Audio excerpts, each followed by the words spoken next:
The Angels finally got matched up against a team worse than themselves, and they handled business. We'll discuss a pretty encouraging 5-1 victory against the Oakland A's on tonight's edition of the Locked On Angels Postcast. You are Locked On Angels Postcast, part of Locked On Sports Los Angeles, on the Locked On Podcast Network. Your team every day.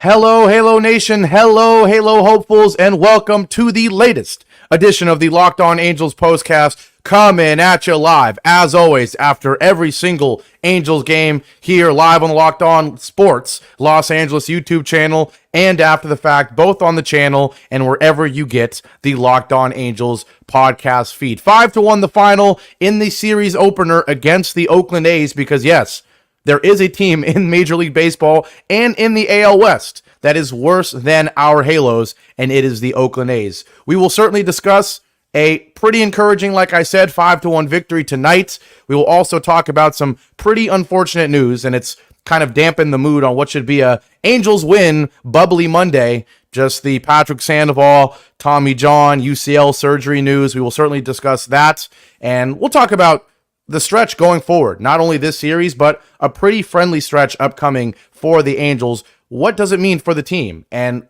how should we judge the team based on how they do against some weaker competition? But before we jump into any of that, quick shout out to the sponsor of today's show. It is Prize Picks, the easiest and most exciting way to play daily fantasy sports. Go to prizepicks.com/LockedOnMLB and use code all lowercase LockedOnMLB for a first deposit match up to $100. Quick shout out to everybody in here. Shout out to everybody who tuned in on Friday and Saturday as the Angels took on the Dodgers and had a little fun on the channel, did a crossover postcast with Pete Fox of the Locked On Dodgers postcast. Shout out to everybody that was in there both days, specifically on Friday night after that win. A lot of hilarious comments from the Angels fans, kind of giving Pete some jabs and giving Dodgers Nation some jabs, and that's all what that three-way series is all about. Glad the Angels were able to split one of those. But now we transition to not the freeway series, but the trash can series, the bottom feeder series, whatever you want to call it. Two of the worst teams in baseball. The A's coming into this one at 29-51. The Angels coming in at 30-46. And, something had to give for one of these teams, obviously, going up against each other. Unfortunately for us, I know that we're not trying to accomplish much this year, but at the very least, take care of the A's. Don't embarrass yourself against one of the worst teams in baseball, probably the worst team in baseball. Unfortunately, the Angels did not embarrass themselves tonight. Griffin Canning, probably the best start of his season. The first time all year he goes 7 innings. Shout out to him, and you would hope that he would do that against this A's lineup. But I know in the past, I think I offended some Guardians fans when I was talking about their lineup. But when I talk about a lineup where it's a bunch of no-names, this is the prime example with the Oakland A's. I mean, who the heck are some of the names in this lineup? I'm not even going to try to pronounce half of them. I'm not even going to say any of them. Ironically, you look at the averages, and it's not that much worse than the Angels, and Duhar has been tearing things up, hitting .324, kind of besting our best player in Luis Rengifo, at least in terms of average. But other than that, a bunch of no-names, and Griffin Canning did what he needed to do. The A's finishing with 6 hits. Canning, like I said, had not gone 7 innings in a game, but he gives up 5 hits. He gives up just 1 earned run on a home run. Just 1 walk, 7 innings, 5 strikeouts. Yes, the home run, really the only mistake, but certainly more than good enough for Griffin Canning today against the A's. If you look at his previous starts, and one of the things that's been killing Griffin Canning is those first innings, just so bad in the first innings. I believe the ERA was over 12 in the first inning for Griffin Canning coming into this one, and he was able to survive the first. Ironically, the second inning, that's when he has his mistake and gives up the home run in case you missed the game. The one home run coming from Tyler Nevin. He hit a ball to deep center, hit it 101 off the bat, 404 feet. Mickey Moniak made a leap at the wall, tried to fool us for a second into thinking he had a chance at robbing that one, but no, he did not. It just goes over his head, 404 feet, hit pretty well, and Griffin Canning just hung a curveball on the first pitch. I mean, kind of a good swing, Nevin, I guess, was expecting the off speed from Griffin Canning. We know he struggles at time locating, getting ahead of counts and whatnot, and he tries to throw a curveball in there, catches the heart of the plate, and Nevin hits a home run. But luckily for Canning, that was all. Other than that, he was able to settle in. He got a couple good plays from the Angels fielders throughout this one. Not any errors or anything like that, which is nice to see. The only error of the game coming from the A's. But just a good, clean baseball game, right? We're not, you got to beat the A's. You got to beat the A's. And I'm really hoping for a sweep. Not going to act like it's a huge deal if it happens, but you just want to at least handle business against a team like the A's. And the way you win matters. If the Angels needed some crazy comeback to win, I wouldn't be that proud of it. If the Angels won a nail biter where the game should have been a blowout and they kept it too close, I wouldn't have been proud of it. But it's not like a huge blowout. It's not like the lineup exploded. Just 5 runs. I'm going to say just because although 4 has been our over-under just about every game, 5 is not that great once again against the A's. But the main thing, clean game. We'll talk about that suicide squeeze in the next segment because that did infuriate me a little bit. The offense could have been a little bit better, left some runs on the field, on the bases, but at least from a pitching standpoint and from a fielding standpoint, clean game, no foolish mistakes, no horrible, I don't even know, no wild pitches, no pickoff attempts gone wrong, no steals, just a good, clean game from Griffin Canning, only 1 walk, and from the bullpen. Nice to see Ben Joyce have an inning where there's not too much chaos. He gives up 1 hit. He does have 1 walk. Feels like those are always going to be a given with Ben Joyce, but at least just 1 walk, 1 hit, 2 strikeouts, handled business, clean. Bring the ERA down. It's now 5.19 for Ben Joyce with that scoreless 8th inning. We'll take it. Kraus comes in. He had a little interesting 9th inning. Obviously didn't need a save with it being a 4-run lead. Did not need to waste Estevez in this one. Estevez obviously pitched in the Dodgers series. So nice to see the bullpen be saved. Ben Joyce lower the ERA. Kraus, who they randomly brought up, had another solid outing. And most of all, Griffin Canning finally gets to 7 innings. If you were not aware, Griffin Canning had not pitched 7 innings yet in a game this season. He pitched 6 2/3 on June 2nd against the Seattle Mariners, where he gave up 1 earned run and 4 hits. Once again, it was a solo home run. And he pitched 6 1/3, where he gave up 3 runs on 7 hits against the Houston Astros on June 7th. So, ironically, his 2 best outings of the season, at least in terms of length, coming into this one, were earlier in the month. And so, good to see him getting more innings. The ERA, it's not amazing. It's at 4.72.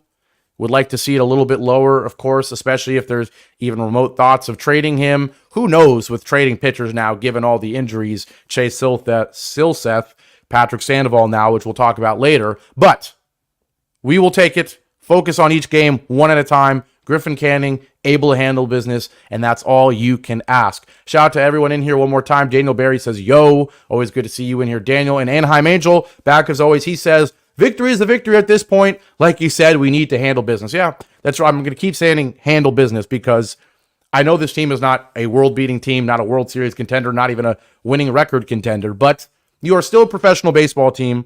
You are still a borderline Major League Baseball level team, and the A's, let's be honest, are not. They're a AAA team, a AAA plus team, a quadruple A team.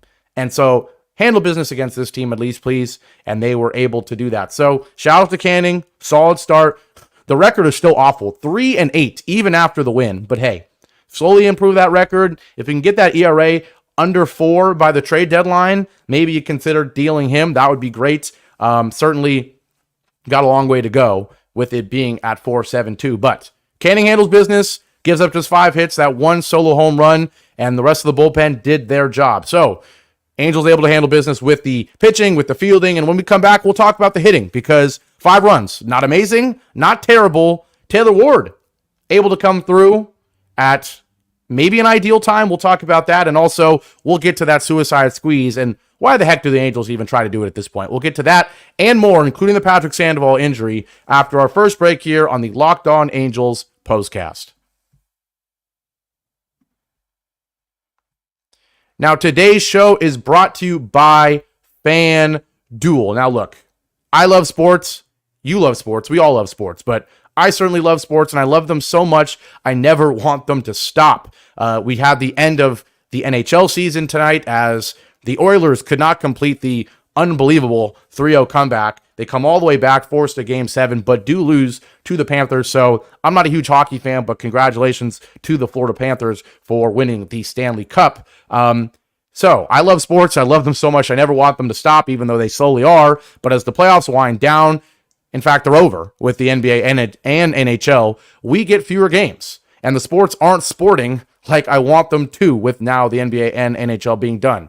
But that being said, FanDuel lets me keep the sports going whenever I want. All I have to do is open the app and dream up bets anytime I'm in the mood. And this summer, FanDuel is hooking up all customers with a boost or a bonus daily. That's right. There's something for everyone every day all summer long. So head over to FanDuel.com/lockedon and start making the most out of your summer. FanDuel, official sports betting partner of Major League Baseball. And today's show is also brought to you by Prize Picks. Now, once again, FanDuel is the place to go for sports betting. Prize Picks is the place to go for fantasy sports because Prize Picks is America's #1 daily fantasy sports app with over 5 million active members. It's by far, and I say it every time, it's by far the easiest and most exciting way to play daily fantasy sports. Unlike other apps, all you got to do is just pick more or less on 2 to 6 player stat projections and watch the winnings roll in. So get in on the daily action with your friends, including me, and become part of the Prize Picks community today. You can now win up to 100 times your money on Prize Picks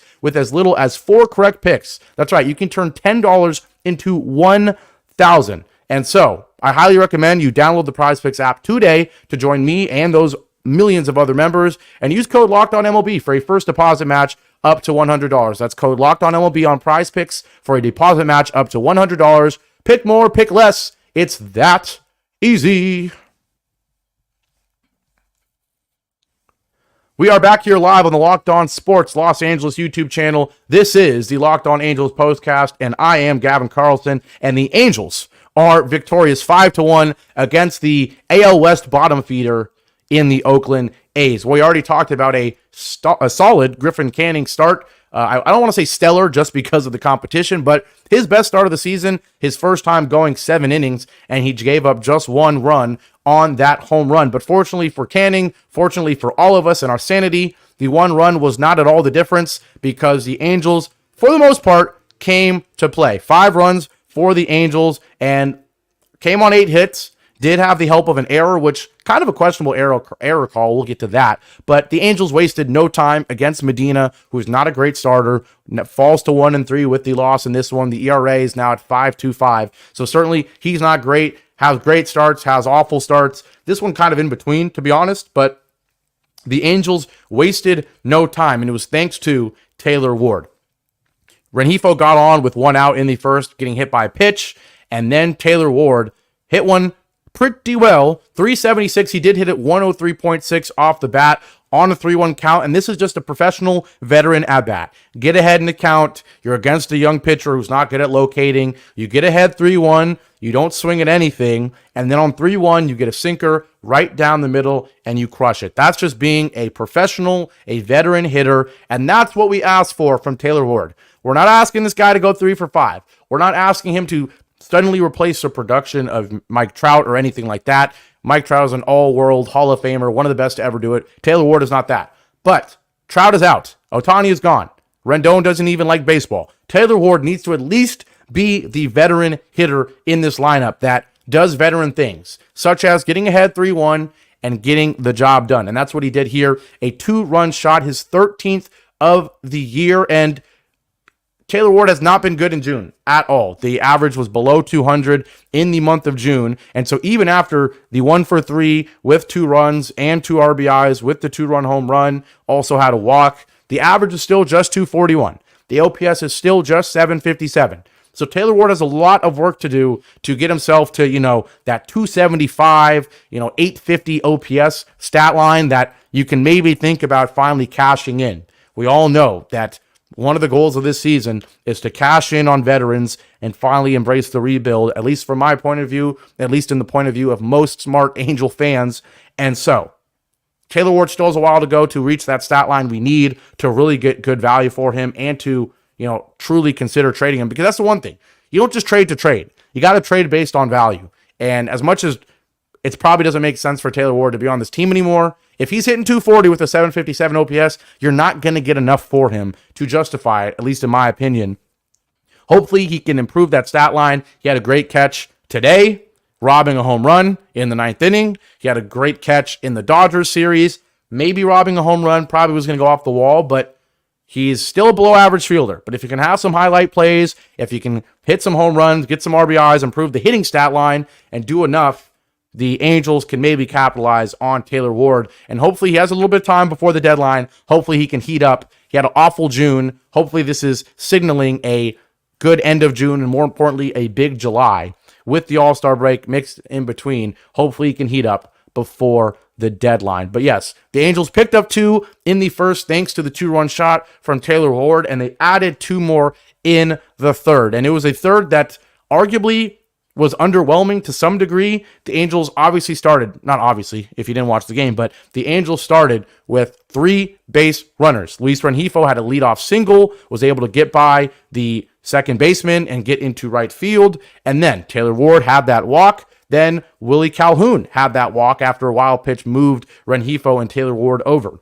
So Logan O'Hoppe comes up with the bases loaded, nobody out. Of course, you would love him to hit one in the gap and clear the bases, or have a base hit and score 2 and keep it at no outs. But I'm not going to be greedy. At least, at the bare minimum, we know we should not be greedy and expect the world from our hitters. At least just have a productive out. And so I'm not going to be mad at Logan O'Hoppe, even though there's nobody out and you're hoping that he can break this one open with 2 RBIs or 3 RBIs, able to have the sac fly. He did what he was supposed to do, had a good long at-bat, rips a foul ball on the 5th pitch of the at-bat right down the middle. He did what Taylor Ward did. Got ahead 3-1, got a fastball down the middle, wasn't able to crush it, but then on 3-2, he gets a sinker down the middle, and he waits on it. He pokes it to right field. He hits it 300 feet, deep enough. Rengifo scores relatively easily, and you do enough. Productive out, RBI, all you can ask for from a young hitter. Good job. Now the issue, and why the Angels left runners on, or left more to be desired in this inning, is because Zach Neto comes up with still just 1 out. Runners on the corners. Still another sac fly opportunity. At the very least, make contact, but Neto does not do that. He has a long at bat. He does. 7 pitches. He fouls off 3 in a row after falling behind 0-2 and taking a ball to go to 1-2. He fouls off 3 in a row. But then he does eventually strike out on a fastball that is not in the zone. A good high and away fastball, not one you're going to hit. If you do, you hopefully poke it to right field like O'Hoppe did in the at-bat before. But Neto unable to do that. He strikes out, and that's disappointing. And it would have been even more disappointing if the A's do not make an error in the next at-bat. Mickey Moniak, he did crush this one. 100 miles an hour, line drive, roped it right to the first baseman. Soderstrom, I think is how you say it. And kind of a rough error decision by the rule book, whoever decides. Because, sure, it went right at Soderstrom, right at his glove, but it was hit 100 miles an hour 100 miles an hour off the bat, frozen rope, right at the first baseman, millisecond to react. He did not make the play. He pushed it into right field, and luckily Taylor Ward was able to score. Would have liked it to be ruled a hit, give Moniak an RBI, boost that average over 200, because we know the average is still terrible. Not able to do that, unfortunately, but we will take it once again. It is a run. At the end of the day, all you want to do is win the darn baseball game. That put the Angels up 4-1, and at this point, you're feeling pretty comfortable. Griffin Canning, by the 3rd inning, looked pretty comfortable himself out there, but you're never all the way comfortable, and so I'm glad the Angels were able to add 1 more in the 6th inning, thanks to Mickey Moniak, and he's the thumbnail for this video. He probably got robbed an RBI, but he makes in that 3rd inning, but he makes up for it the same way Zach Neto made up for his strikeout with a leadoff double in the bottom of the 6th. He ripped one on a ground ball to left field, able to get to second, and then Moniak made it back-to-back doubles by crushing one 100 miles an hour off the bat, sharp line drive again to right field. He was certainly pulling the ball today and able to get things done. So, not a crazy performance from the Angels lineup. 8 hits is solid. 5 runs is solid. We know that they struggled to get over 4 for most of the season so far. The averages are still not amazing. Shanuel 220, Rengifo, his is at 311. after another 2-for-3 performance. Taylor Ward, we already discussed a lot. Willie Calhoun, I forgot to mention him. He got the job done with 2 for 3 and a walk. So that average is looking good at 277. Once again, don't think you're getting much for Willie Calhoun, but we will take it. Ohapi, 268, Neto, 254. And then you got the bottom feeders of the lineup. Moniak, 193. Adele, even in a relatively positive game, Joe Adele manages to be very negative. 0 for 4 with a strikeout, and Stefanik, 0 for 3. He did have a walk. So we're going to take our last break here on the Locked On Angels Postcast. When we come back, I'm going to talk about the Patrick Sandoval injury because I know I'm supposed to recap the game, but this was still the biggest news of the day, of course, for the Angels. We'll talk about the Patrick Sandoval injury, and I will discuss that failed suicide squeeze. That and more after our last break here on the Locked On Angels Postcast. Now, today's show is finally brought to you by Supply House. Get supplies from the site that's made for the skilled trades, supplyhouse.com. Supplyhouse.com is the reliable way to order plumbing, HVAC, and electrical products online. Their easy-to-use website is packed with helpful resources and the latest product info to help you get the job done right. Shop a complete inventory of over 200,000 parts from over 400 top brands and get your order delivered right to your door with fast shipping from coast to coast. Need help with an order? Get expert support and industry-leading service from the friendliest folks in the business. And here's the key, folks. Talk to a real person every time. Pros in the skilled trades can get a competitive edge by joining supplyhouse.com's free Trade Master program as well. Every Trade Master gets access to a dedicated phone line, free shipping, and discounts on every order. Join the thousands of trade pros already benefiting from their free membership at supplyhouse.com/TM and order plumbing, HVAC, and electrical supplies from anywhere with just a few clicks. Once again, at supplyhouse.com. We are back here live on the Locked On Sports Los Angeles YouTube channel. This is the Locked On Angels Postcast live. I'm Gavin Carlson. If I didn't say it, I did not say it. 4 years as a credentialed journalist in LA, specifically was covering UCLA sports, doing interviews, writing articles for the Daily Bruin, and I am now, of course, the Postcast host here on the Locked On Sports Network. We already talked about most of this game, basically all of this game. One more thing we do need to talk about in this game, and that was the failed suicide squeeze attempt. We already talked about the great start to the bottom of the sixth inning with back-to-back doubles from Zach Neto and Mickey Moniak, but all that happiness was quickly eliminated because Joe Adele came up to bat. That usually doesn't end well. He flew out, and then, although the flyout from Adele moved Moniak to third, this is where the chaos occurred because with Michael Stefanik up, who I get it, has not been great since he was called up from AAA, and the average is low, and he's batting ninth in the lineup. Not a lot of confidence. At the same time, a contact hitter, a relatively speedy guy who you expect to be decent at handling a bat and getting down a bunt. I get all of that. I get the circumstance. But once again, the Angels attempt a suicide squeeze. Mickey Moniak starts stealing from third to go home, and Michael Stefanik misses the bunt. He misses. He does not get the bunt down, and of course, Moniak gets caught in a rundown and is eventually tagged out. And here's what's frustrating about this. Not only are the Angels 0 for 3 now on this type of play, on this suicide squeeze, not only was it one of the most notable storylines of the young season when the first attempt was a brutal failure, and Ron Washington had the press conference after the game, did not have the best quotes in the world either. You know, as much as you want to debate that, we don't got to do that anymore. But not only are the Angels now 0 for 3 on this type of play, not only does the only time the Angels seem to embrace this small ball that we were promised is when it's way too risky, but this is not in a 2-2 game against a really good team when you need to get creative and think outside the box. You're playing the Oakland A's.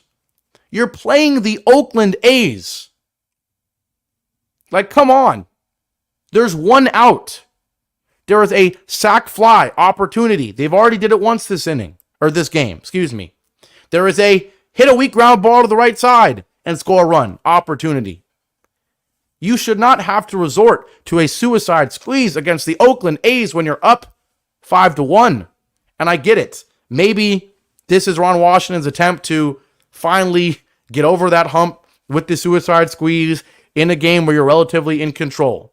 But no, I disagree because, look, it creates a situation like this where in what should strictly be a 100% positive outcome, 5-1 against a bad team, you handle business. Now it's another negative thing we have to talk about. If Stefanik just strikes out there and then Samuel grounds out like he ended up doing, whatever.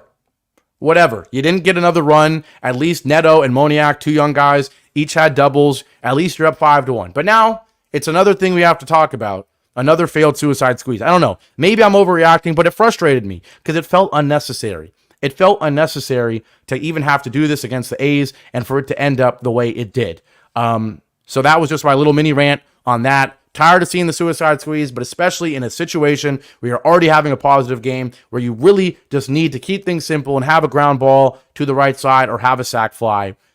It just felt like it overcomplicated things when the point of small ball is it's supposed to undercomplicate things and be creative in tough moments, not a moment when you've got a solid lead and you have a simple situation. But with all that being said, that's it for this game. Still a positive outcome, still a 5-1 win. And real quick, before we end this postcast, and I'm actually on time for once, we have to talk about the news of the day.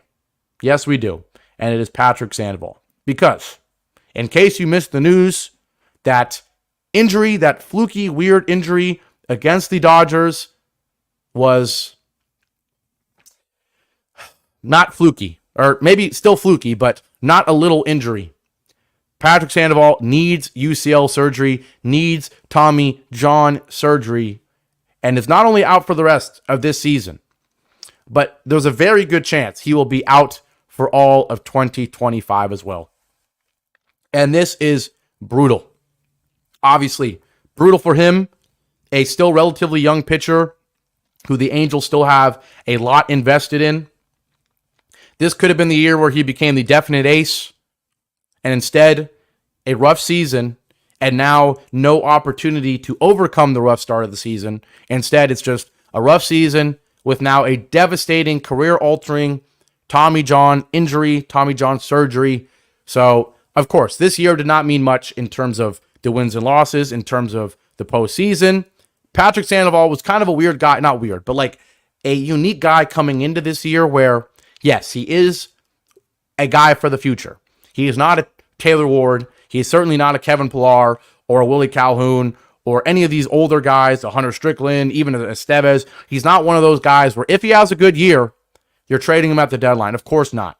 Patrick Sandoval was supposed to be a guy for the future and a guy that you just wanted to see an encouraging year from, maybe have a winning record, maybe have a sub-4 ERA, have a solid year, and be someone you can build on in 2025. When maybe the roster looks completely different. Maybe by then you've gotten a couple prospects for a Tyler Anderson, for a Taylor Ward, and you're going into 2025 with Mike Trout back, with, some young, exciting prospects, and Patrick Sandoval hopefully leading the rotation. But now, instead of that, a devastating injury after a rough start to the year, and now we have comments like this from Anaheim Angels saying, I think this is the last time we see him in an Angels jersey. I don't know. You might be right. Obviously, there's so much change to come for this team. And it felt like Patrick Sandoval was, despite him not being stellar to any degree, he felt like, of course, one of the safe guys on this roster that just needed to be solid, needed to overcome some of those anger issues, those emotional issues, have better control of his fastball, work on the secondary pitches. But instead, he ain't going to be working on anything anytime soon. Devastating injury, devastating surgery. We've seen guys like Walker Buehler, just to stay local in LA, struggle after coming back from the injury. And that's even if you do everything right. And even if you take all the time. And even if you have a good medical staff in the Dodgers and not the shaky one that the Angels have. So devastating on so many fronts. Patrick Sandoval, I don't know if I'm going to take the plunge that Anaheim Angel in the comments has taken and said this will be the last time we see him in an Angels jersey, but certainly there is uncertainty regarding the future of Patrick Sandoval with the Angels. He said in a quote, it sucks. There's no other way to put it. I love being out there on the field and playing. It's just unfortunate. I'm going to have surgery as soon as possible. I'm still not sure the exact surgery, but I'm weighing my options. Patrick Sandoval, if you don't know, he's 27. He made his debut in 2019. He became a mainstay of the rotation. I'm just reading MLB.com at this point, but he had a great year last year. 2.91 ERA in 27 starts in 2022. And then last year, not as great, 4.11 in 28 starts in that weird 6-man rotation. But he had the nod as the opening day starter this season, and he did have a shaky year. Let's not act like it was a great year from him this year.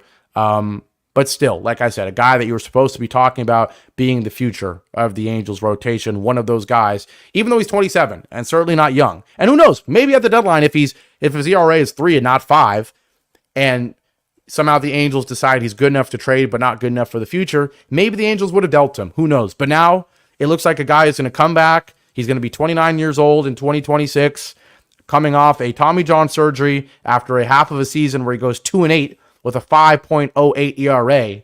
And hopefully, just for the Angels' sake, this is not someone you're relying on to be a top 3 starter in your rotation. If that is the case, then the Angels will be worse than any of us are hoping for or expecting. But with all that being said, bummer news, certainly, Patrick Sandoval out for the year and maybe all of next year with Tommy John surgery likely on the way. But the main topic of this postcast, of course, was the game. The Angels do win 5-1. They do open the series with a victory. And we will be back here, as always, after every Angels game tomorrow night.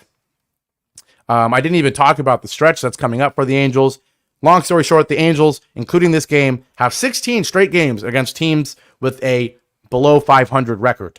And so, who knows? Maybe the Angels can run the table, win all 16, and be 46-46 themselves. Okay, that's not going to happen, but we'll see. We're going to learn a lot about this team in this stretch against lesser competition. But with all that being said, I'm Gavin Carlson. Hope you enjoyed. As always, please leave a like, leave a comment. Shout out to everybody in here. Let me know in the comment section what the Angels should do with Patrick Sandoval. That's the question of the day. What should the Angels do with Patrick Sandoval? But with all that being said, once again, I'm Gavin Carlson. Halo Nation, I'm signing off, and I will be back tomorrow, hopefully after the Angels handle business against the A's once again. Go enjoy the win on this Monday night, and I'll see you back here tomorrow. So long.